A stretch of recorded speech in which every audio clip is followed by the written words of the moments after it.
बिस्मिल्लाहिर्रहमानिर्रहीम।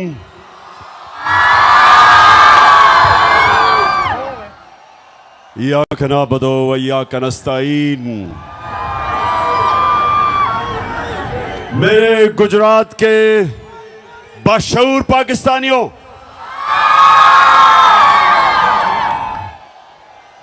मैं अभी बैठा सबको देख रहा था और मैंने ये देखा कि हर बात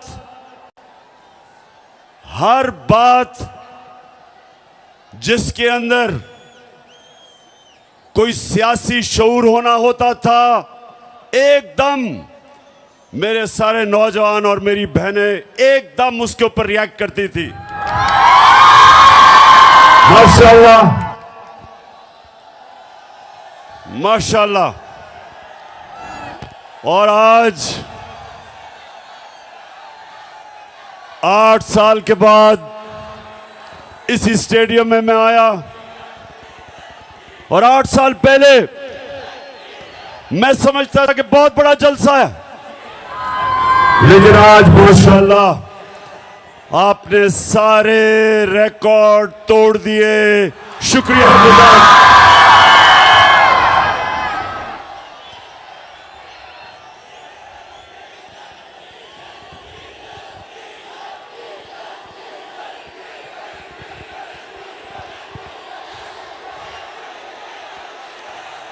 जी, मैं अभी महंगाई के ऊपर आने लगा हूं।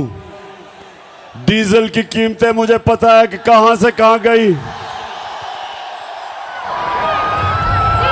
जब हमारी हुकूमत को साजिश के तहत हटाया गया तो 150 रुपया लीटर पे पेट्रोल था और 145 रुपए पे 1 लीटर फजल रहमान था।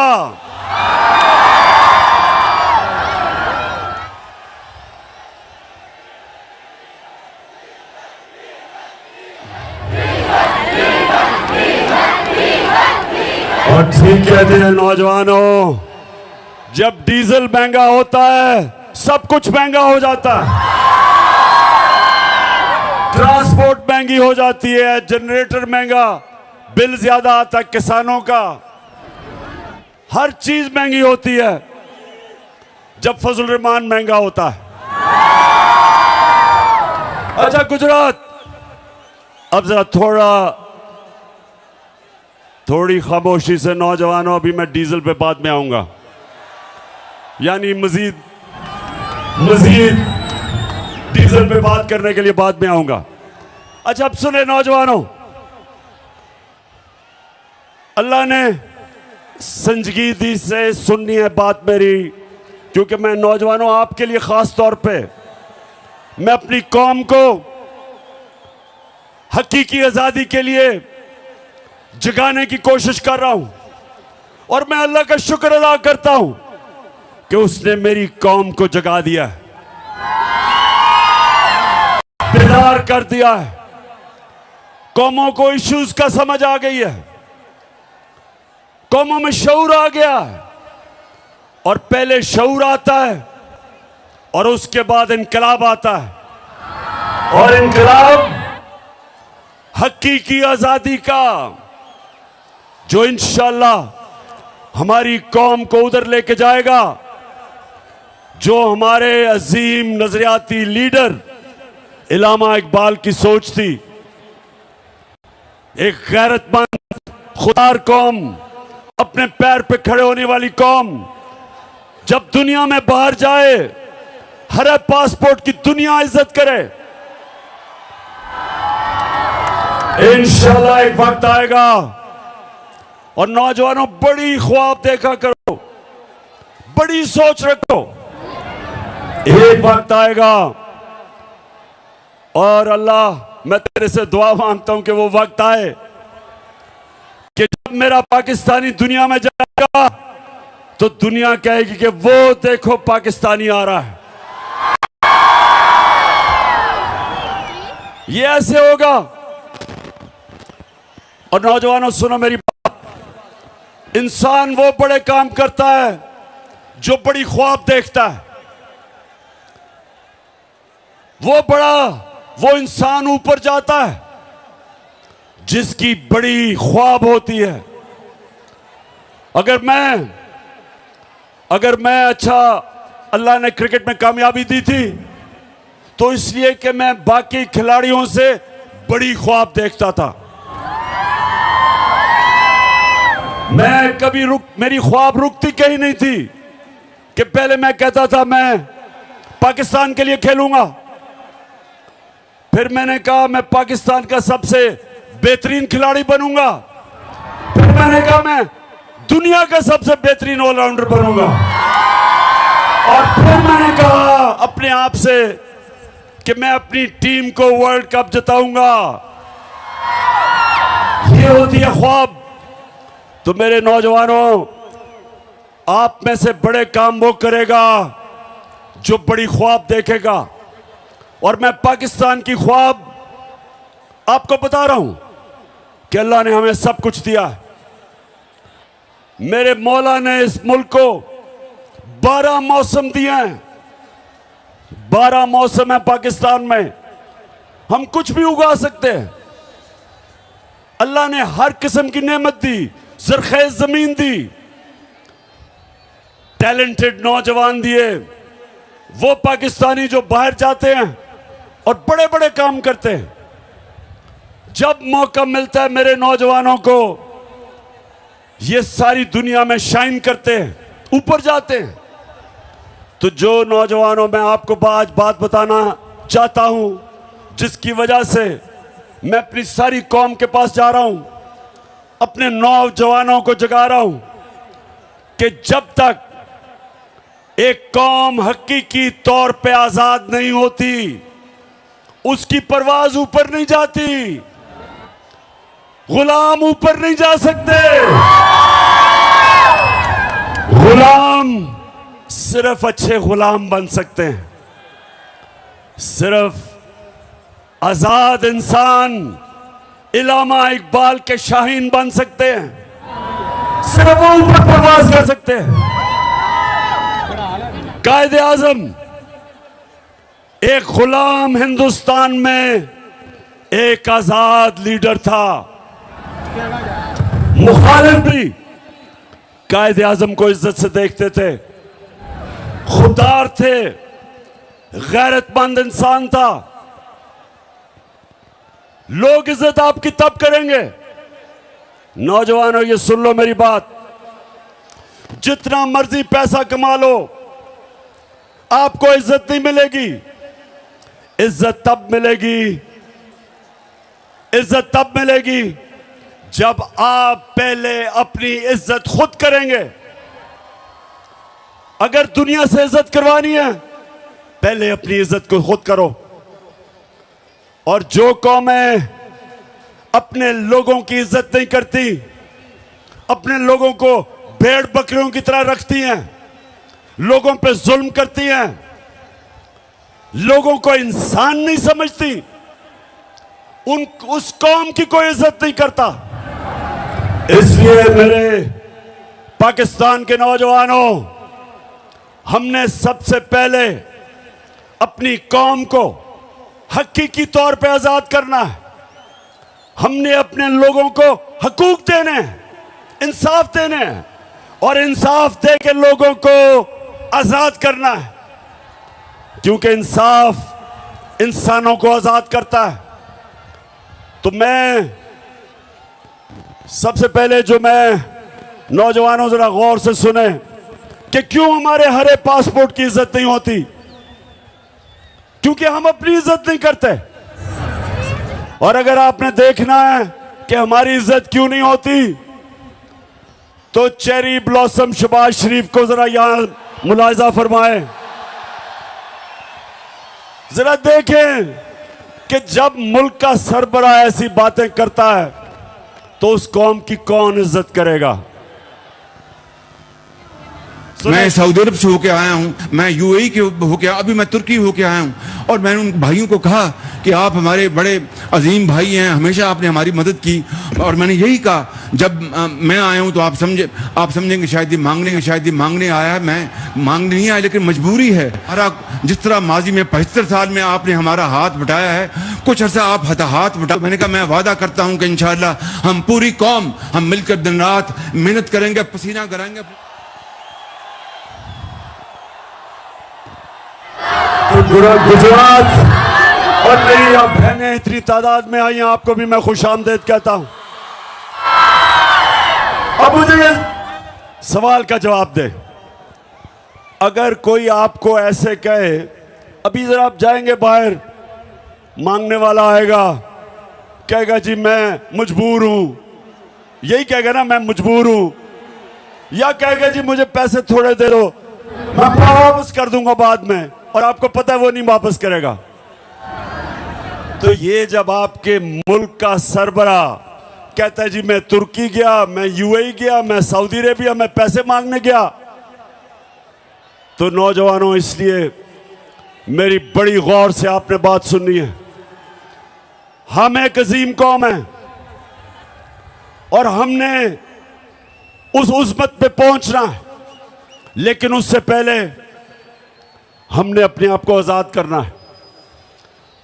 कुरान में अल्लाह कहता है मैंने इंसान को अपनी सबसे अजीम मखलूक बनाया है। फरिश्तों को कहा कि इंसान के सामने झुको, और जब शैतान जो अल्लाह की सबसे ज्यादा इबादत करता था, जब शैतान ने कहा कि नहीं मैं तो आग का बना हुआ हूं, ये तो मिट्टी का बना हुआ, मैं नहीं झुकता, तो अल्लाह ने शैतान को कहा कि तुम्हें भी नहीं पता, फरिश्तों को भी नहीं पता कि मैंने इंसान में कितनी सलाहियत पैदा की है। तो नौजवानों, आप में से भी ज्यादा लोगों को नहीं पता कि आप में अल्लाह ने कितनी सलाहियत दी है। आप सब में, आप अल्लाह की सबसे अजीम मखलूक हो। आपको कोई जरूरत नहीं कि आपके मुल्क का सरबराह जाके भीख मांगे। एक खुददार कौम कभी किसी के सामने हाथ नहीं फैलाती। एक खुददार आदमी भूखा मर जाता है, लेकिन इंसान के सामने हाथ नहीं फैलाता। तो गुजरात नौजवानों, मैं आपसे और भी बातें करूंगा, लेकिन मैं आपकी तरबियत भी करूंगा, क्योंकि मैं चाहता हूं कि आप सब मेरे साथ तैयारी करें। यहां हमने एक हकीकी आजादी की तहरीक चलानी है, और उसमें सबसे पहला काम क्या करना है, हमने इस मुल्क का इंसाफ का निजाम, एक इंसाफ का निजाम ठीक करना है कि यहां ताकतवर जो जुल्म करता है कमजोर पे, हमने कमजोर को तहफ़्फ़ुज़ देना है और आजाद करना है। तो नौजवानों, इसके लिए आपने सबने मेरे साथ निकलना है, क्योंकि इस वक्त हमारी हुकूमत एक इंपोर्टेड हुकूमत, जिसका ये इंपोर्टेड वजीर आजम आपने देखा था, चेरी ब्लॉसम, उसकी सबसे बड़ी कमाल यह है कि वो जूते बड़े अच्छे पॉलिश करता है, और वो बूट खास तौर पे अच्छी तरह पॉलिश करता है। जितने बड़े बूट उतनी अच्छी पॉलिश। तो आपने इसलिए मेरे साथ निकलना है कि ये बैरूनी साजिश के तहत चोरों का टोला हमारे ऊपर मुसल्लत किया गया। ये थ्री स्टूजेस जो हमारे ऊपर मुसल्लत किए गए, क्योंकि ये बड़ी अच्छी तरह अपने बैरूनी आकाओं के जूते पॉलिश करते हैं, इसलिए मुसल्लत किए गए। इमरान खान उनको इसलिए गवारा नहीं था क्योंकि वो कहता था एब्सोल्युटली नॉट, और वो किसी की गुलामी मानने के लिए तैयार नहीं था। और वो जो इस मुल्क की फॉरेन पॉलिसी बनाना चाहता था, वो अपने लोगों के लिए थी। तो अगर रूस मुझे सस्ता तेल दे और 40% कम कीमत पे या 30% कम कीमत पे अगर रूस तेल दे तो मैं क्यों ना लूं, क्योंकि मैं अपने लोगों को सस्ता पेट्रोल और फजल रहमान बेच सकता हूं, तो क्यों ना लूं मैं। अगर साथ वाला मुल्क जो हमारे साथ आजाद हुआ था, अगर हिंदुस्तान रूस से 40% कम कीमत पे तेल खरीद सकता है, तो बताओ मुझे गुजरात हम क्यों नहीं ले सकते। और दूसरी चीज ये भी सुन लो, हमारे पिछले जो मिलिट्री डिक्टेटर था उसने अमेरिका के सामने घुटने टेके और अमेरिका की जंग में शामिल हुआ और 80,000 मेरे पाकिस्तानी उस जंग में कुर्बान हुए, अमेरिका की जंग में। और जब मैं कहता हूं कि अमेरिका हम तुम्हारे साथ अमन में शामिल हैं लेकिन किसी जंग में हम तुम्हारे साथ नहीं शामिल, तो मैं अपने लोगों का सोचता हूं। लेकिन जो लोग इन्होंने मुसल्लत किए, जो ऑर्डर मिलेगा उधर से ये वो करेंगे, ना ये रूस से सस्ता तेल लेंगे क्योंकि अमेरिका नाराज हो जाएगा, और ना ही मुझे खौफ है कि ये रोकेंगे कि हमारा मुल्क इस्तेमाल होगा किसी की जंग में और हमें नुकसान पहुंचाएंगे। तो गुजरात पहले हाथ खड़ा करके बताओ कि क्या आप मेरे साथ इसमें शामिल हो। जब से ये आए हैं याद होगा आपको कि मेरी हुकूमत के खिलाफ इन्होंने सब प्रोपेगेंडा किया और इनके साथ वो मिले हुए थे, गुजरात इनके साथ वो लिफाफा वाले साहब मिले हुए थे, लिफाफी मिले हुए थे, पैसे लेके जमीर बेचने वाले, और वो मीडिया हाउस जो हमेशा पैसे की बुत की पूजा करता है। और आप सबको पता है वो कौन सा मीडिया हाउस है। हाँ, फिर से ऊंची ऊंची जरा। जी जी, माशाल्लाह शऊर रखने वाली मेरी कौम है। अब तो बच्चा बच्चा मेरा शऊर बेदार हो चुका। और आज हम मुबारक देते हैं ARY को, और हम खास तौर पे इस्लामाबाद हाई कोर्ट का, हम सारी कौम अप्रिशिएट करती है इस्लामाबाद हाई कोर्ट को कि उन्होंने आजादी राय के ऊपर, आजादी सहाफत के लिए स्टैंड लिया। और ये जो फैसिस्ट गवर्नमेंट है, ये जो लोगों को मीडिया के ऊपर जुल्म, कंट्रोल, अच्छे अच्छे सहाफियों के ऊपर जुल्म, अरशद शरीफ जैसा एक मुहिब्बे वतन पाकिस्तानी वो मुल्क से बाहर गया हुआ है, साबिर शाकिर मुल्क से बाहर है इस हुकूमत के दहशतगर्दी की वजह से। एयाज अमीर जैसा दानिश्वर, समी इब्राहिम, उनको इन्होंने मारने की कोशिश की, और इमरान रियाज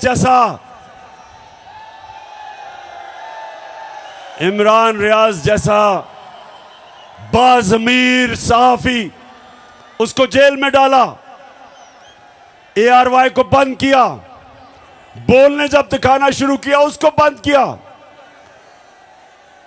तो मैं इस्लामाबाद हाई कोर्ट आपको ये कौम सलाम करती है। वैसे मैं नौजवानों में यहाँ ये एक और भी आपसे बात करा चलूं, क्योंकि मेरा केस लगा हुआ है। मैं पहले ये सबसे सारी कौम के लिए, अभी मैंने आपको एक दो और वीडियोस बड़ी मजेदार दिखानी है, जरा थोड़ा सब्र करें जरा। तो ये 26 साल पहले मैंने जब सियासत शुरू की, नाम था उसका इंसाफ की तहरीक, और हमने 26 साल पहले कहा कि पाकिस्तान की अदलिया आजाद होनी चाहिए, आजाद होगी तो लोगों के हकूक की हिफाजत करेगी। 26 साल पहले मैंने ये कहा। उसके बाद जब आजाद अदलिया की तहरीक चली तो मैं वाहिद पॉलिटिकल लीडर था जिसको जनरल मुशर्रफ ने जेल में डाला आजाद अदलिया की तहरीक में। और हमारी जमात वो थी, 2008 का इलेक्शन हमने बॉयकॉट किया आजाद अदलिया के लिए। और मैंने हमेशा अपनी अदलिया को मजबूत करने की कोशिश की और मैं हमेशा उनकी इज्जत की है। और ये जो नून लीग आज कह रही है अदलिया को कि इमरान खान के खिलाफ एक्शन लो, नून लीग शर्म से डूब जाओ।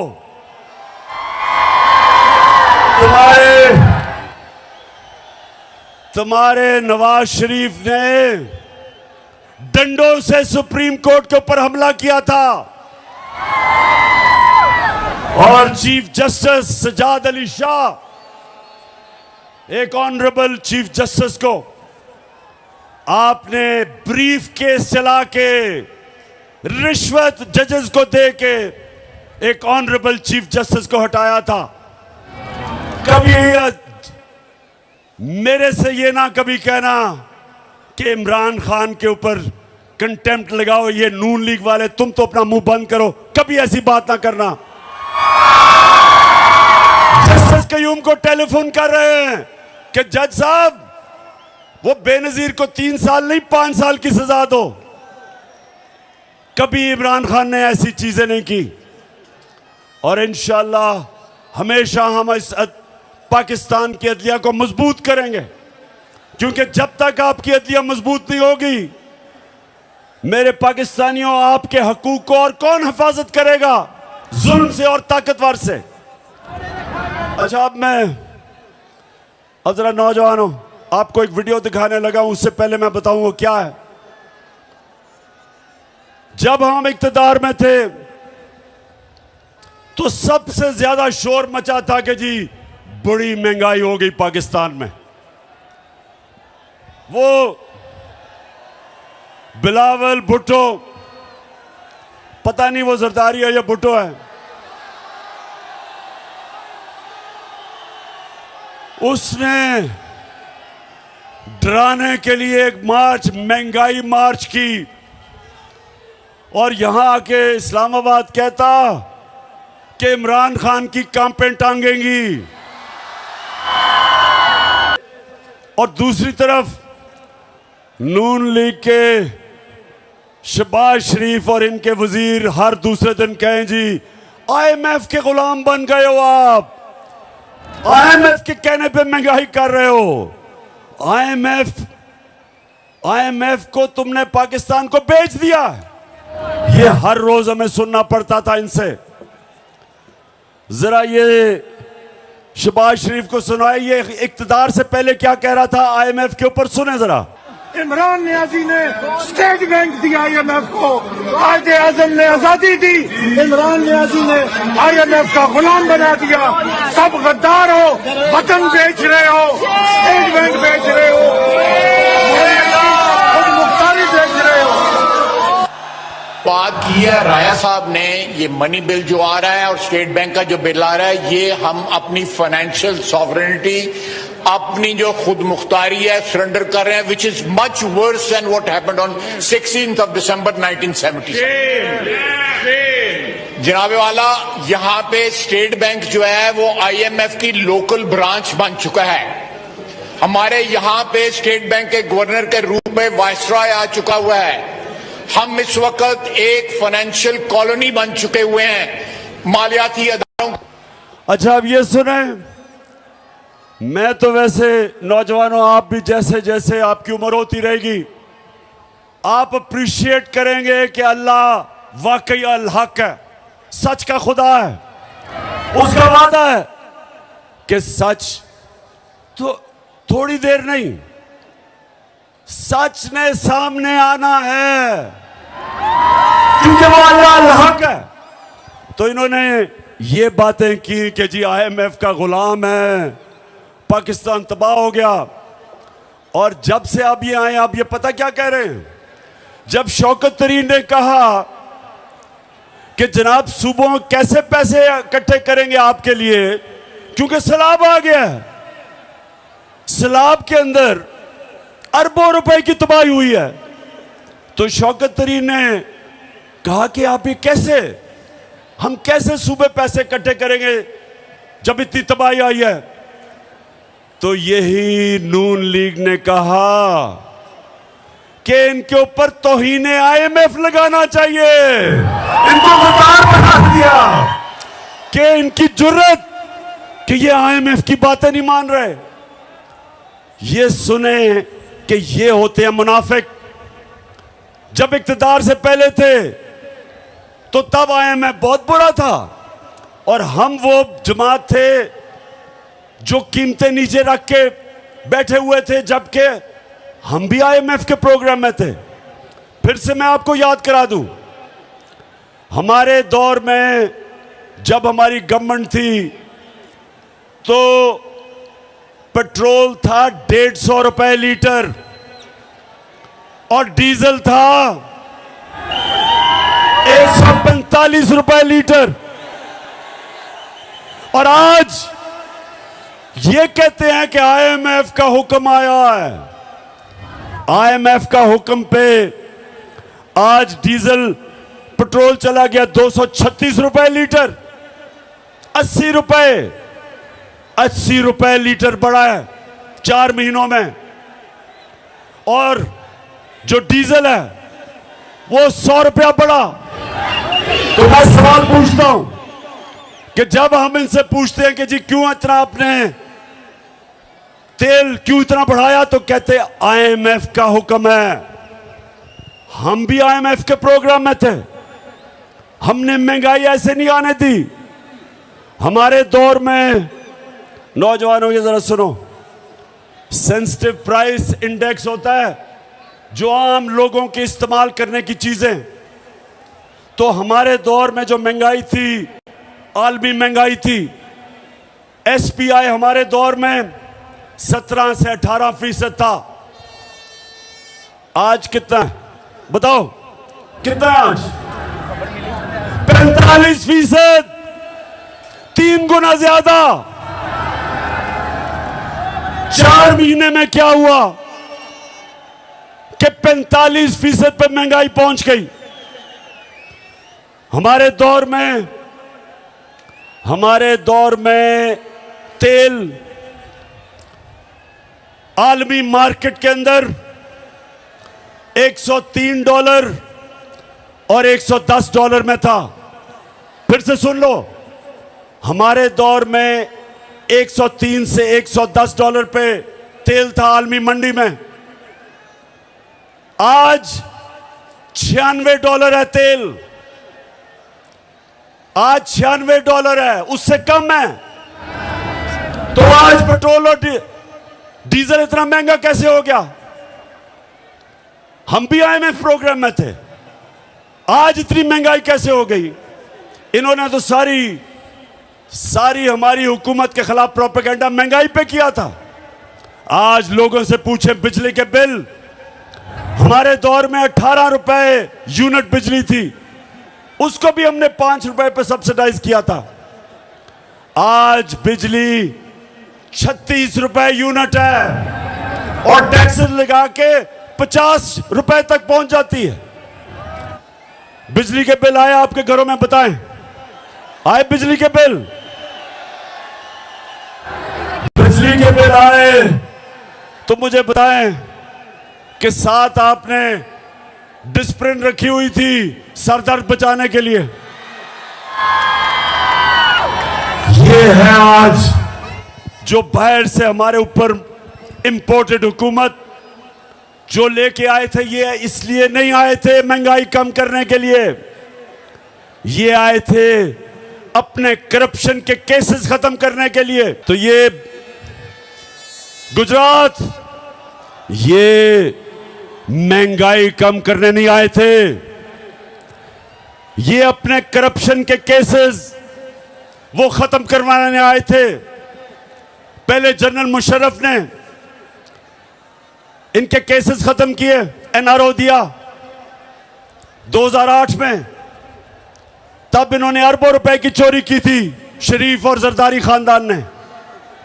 उसने केस माफ किए, जबकि वो कर नहीं सकता था, क्योंकि पैसा तो आपका था।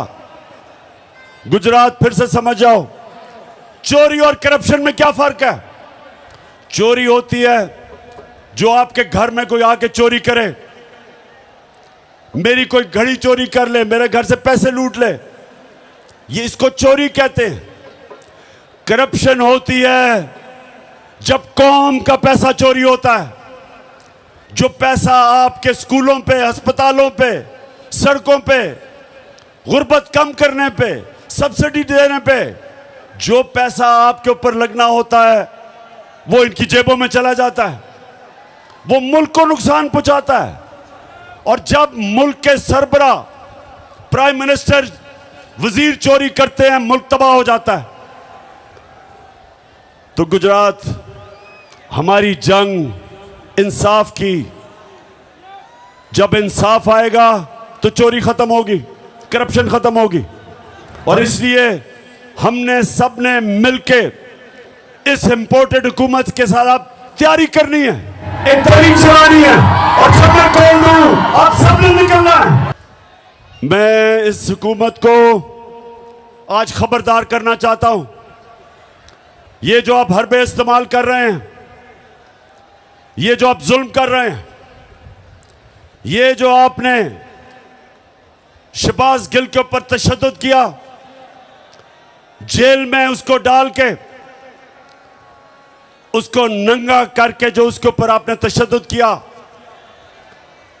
मैं आज आपको खबरदार करना चाहता हूं कि जिस तरह आपने जमील फारूकी, एक सहाफी को, उसको जेल में बंद करके उसको भी नंगा किया, तशद्दुद किया, और खास तौर पे हमारे सिंध के ऑपोजिशन लीडर हलीम आदिल शेख, उसको एक केस से निकलता है दूसरे में डाल देते हैं।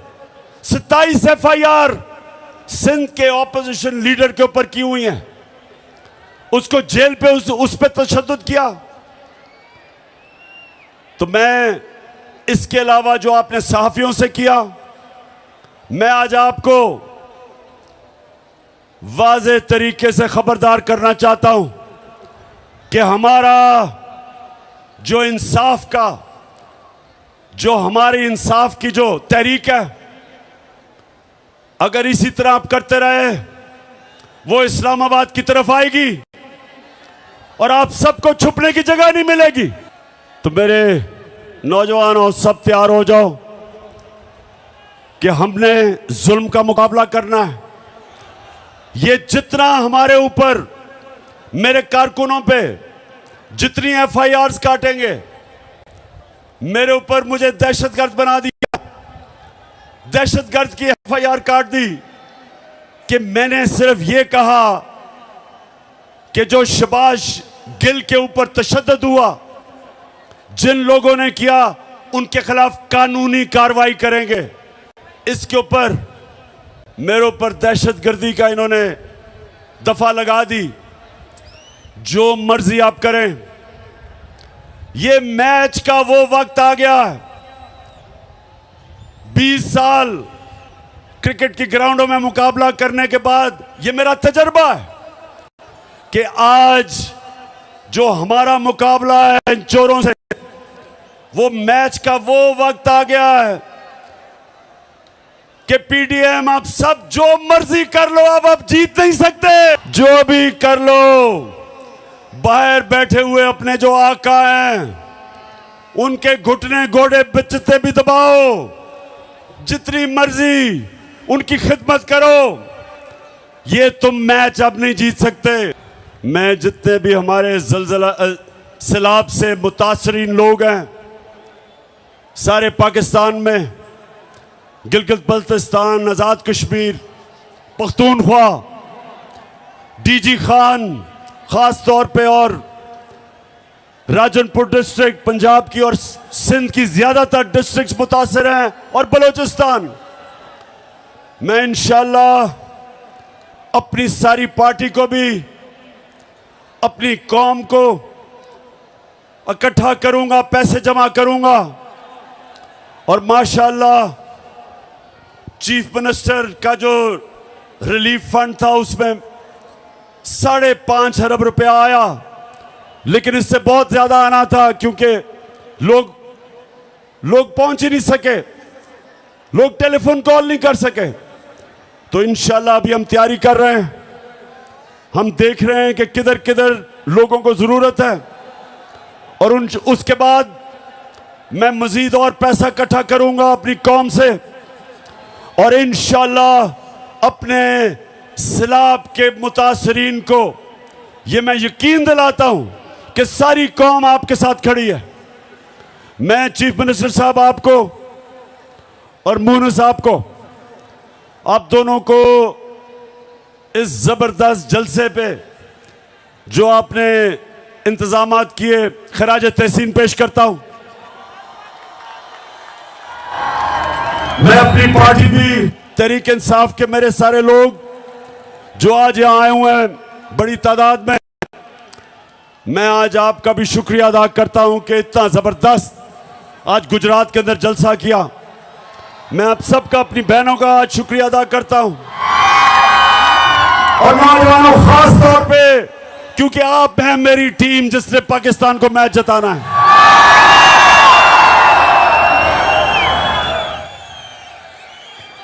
मैं अपने सारे स्टेज के ऊपर एमपीज, एमएनएज सबको, सारे आपकी सारी फैमिली को, चौधरी साहब, अपनी टीम को, आज मैं सारों को इस शानदार शाम के और जबरदस्त जलसे का आप सबको खराज तहसीन पेश करता हूं। अब गुजरात मैं इंशाल्लाह कल सैलाब वाले इलाकों से शुरू कर रहा हूं, उधर भी जा रहा हूं, जलसे भी कर रहा हूं। अपने जो मुतासरीन हैं सैलाब के, उनके पास भी जा रहा हूं। अपनी कौम को हकीकी आजादी की तहरीक के लिए भी तैयार कर रहा हूं।